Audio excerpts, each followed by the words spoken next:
Presidente Vincenzi, la montagna salverà la pianura, adesso è un modo di dire, però in questo contesto l'agricoltura diventa anche la prima alleata contro il dissesto della montagna.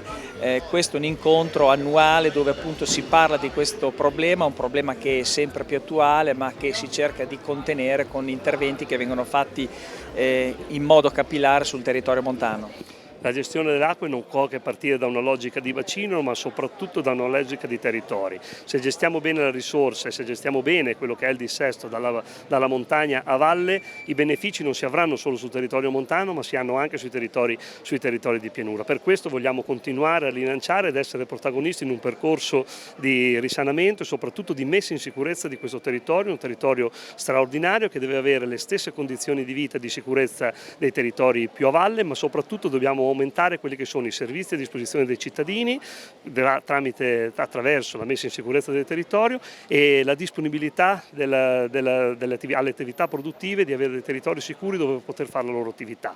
Se riusciamo a fare questo, riusciamo a ridare vita a questi territori, a mantenere le imprese sul territorio, imprese che in particolare quelle agricole che hanno una straordinaria capacità di resilienza rispetto ai cambiamenti climatici e un'attività produttiva che attira turismo e quindi fruibilità del territorio e quindi sicuramente un beneficio economico, sociale ed ambientale che non ha eguali.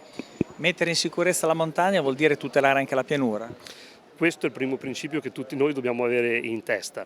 Da diversi anni noi stiamo facendo interventi importanti, tutte le risorse che incassiamo attraverso i contributi di bonifica vengono spese in territorio montano, ma non solo. Abbiamo voluto e abbiamo lavorato insieme alla Regione, che ringraziamo, per l'attenzione a questo territorio, perché con la misura che attraverso il piano di sviluppo rurale ha messo in campo riusciamo a spendere, oltre che i contributi del Consorzio, altri 5 milioni di euro per la messa in sicurezza di questo straordinario territorio. Negli anni futuri siamo di fronte alle nuove sfide e alla nuova programmazione della politica agricola comune. Credo che con la Regione dobbiamo metterci seduti insieme ai sindaci, insieme alle comunità montane per definire quale percorso serva per continuare in questo percorso di sicurezza del territorio e sviluppo del territorio. La bonifica compie 100 anni, quindi sono 100 anni che è al servizio del territorio. Cosa è cambiato in questi 100 anni? Ovviamente la meccanizzazione è venuta incontro a quelle che sono le opere di bonifica, però c'è una sensibilità che è maturata e diversa. Cosa è cambiato? Sicuramente le sfide del passato sono sfide che, devo dire, sono state vinte. Se pensiamo alla sicurezza sanitaria, alla debellare la malaria, se pensiamo a distribuire terreni e mettere a disposizione terreni per la produttività agricola, ma soprattutto però quello che ancora oggi è attuale è ridare quella sicurezza ai territori in un tempo di cambiamenti climatici che mettono a rischio la sicurezza e lo sviluppo del territorio. Lo dobbiamo fare perché dobbiamo dare a questi cittadini, a questi territori la possibilità di vivere ancora e rimanere su questi territori, perché la presenza dell'uomo in questi territori ha un effetto benefico rispetto al dissesto idrogeologico e anche delle attività produttive. Lo dobbiamo fare in un'ottica di un'economia di guerra che purtroppo oggi stiamo vivendo, dove anche l'aumento della produzione agricola di questi territori può contribuire all'autosufficienza alimentare non solo del nostro Paese ma anche dell'Europa.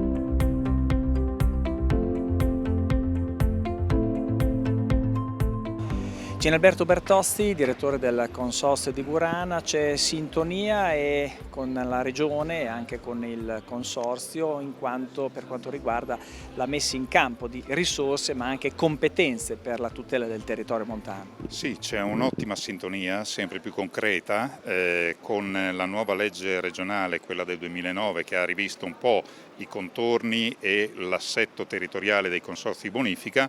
Abbiamo dato maggiore concretizzazione agli interventi in montagna. Oggi il Consorzio di Burana investe circa ogni anno dai 600 agli 800 mila euro di proventi della contribuenza nel territorio montano, quindi a beneficio della montagna attraverso opere realizzate da imprese della montagna, quindi un ottimo risultato. Ultimamente con la Regione Emilia-Romagna abbiamo dei finanziamenti importanti su quello che viene chiamato piano di sviluppo rurale. Una prima tranche è già conclusa, la seconda tranche è in corso, stiamo parlando quasi di 5 milioni di euro. Questo sempre a beneficio delle imprese, imprenditori agricoli del territorio montano e opere realizzate da imprese della montagna. Quindi diamo un valore aggiunto a quella che è il comparto della montagna. Ultimamente stanno intervenendo anche finanziamenti in termini di protezione civile, quindi qui anche il Burana ha una perfetta sintonia con quella che è la protezione civile regionale e in più siamo interfacciati anche con la Regione Toscana per l'appendice di territorio di nostra competenza che è nel comune di Abetone Cutigliano. Anche lì stiamo promuovendo finanziamenti importanti su quello che è il piano di ristrutturazione Casa Italia.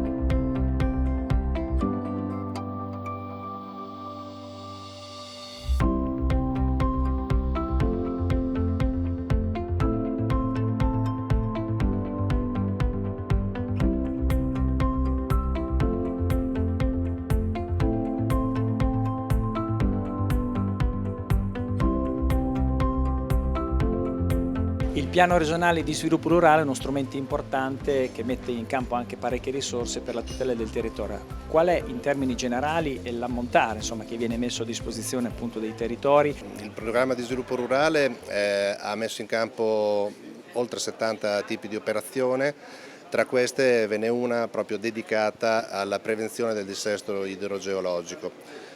Questa misura l'abbiamo voluta come misura nuova, era una misura mai fatta nei periodi precedenti proprio in ragione del fatto che i tempi che attraversiamo sono caratterizzati da cambiamenti climatici che creano eventi estremi, quindi c'è bisogno di una manutenzione maggiore rispetto al passato su quello che è tutto il territorio, in particolare il territorio con pendenze, quindi il territorio montano.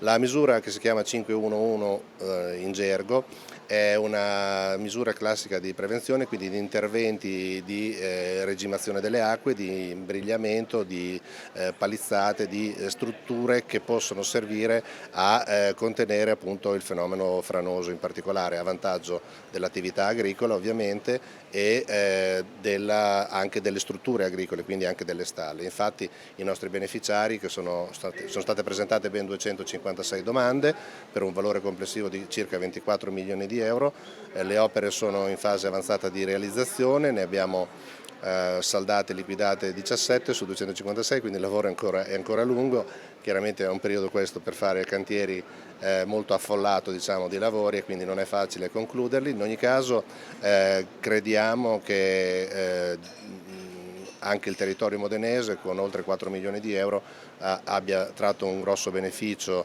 da questa misura. La misura è stata realizzata, dicevo, da privati o da raggruppamenti di imprese o anche da enti pubblici. Nel caso modenese il consorzio di bonifica ha avuto un ruolo determinante sia in fase progettuale sia in fase di realizzazione per mettere in campo e a terra queste risorse che hanno avuto un'intensità di aiuto, ricordo, tra l'80 e il 100%, quindi un importante intervento. I piccoli invasi sono sempre più richiesti o quantomeno diventano indispensabili per chi fa agricoltura anche in montagna.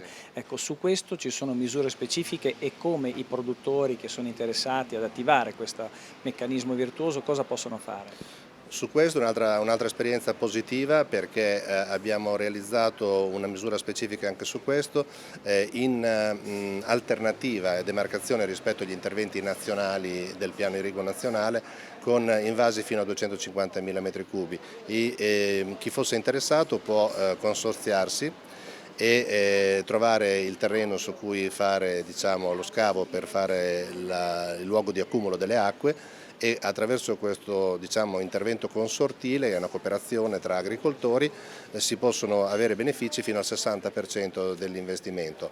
Ne abbiamo realizzato nelle ultime 2 programmazioni, questa misura è stata attivata e verrà attivata anche nella futura programmazione e quindi anche in questa fase di transizione dove abbiamo avuto un prolungamento del PSR di 2 anni, abbiamo una nuova dotazione finanziaria ed è fuori un bando proprio in questo periodo per fare domanda relativa all'accumulo di acqua da utilizzare ovviamente nella stagione irrigua.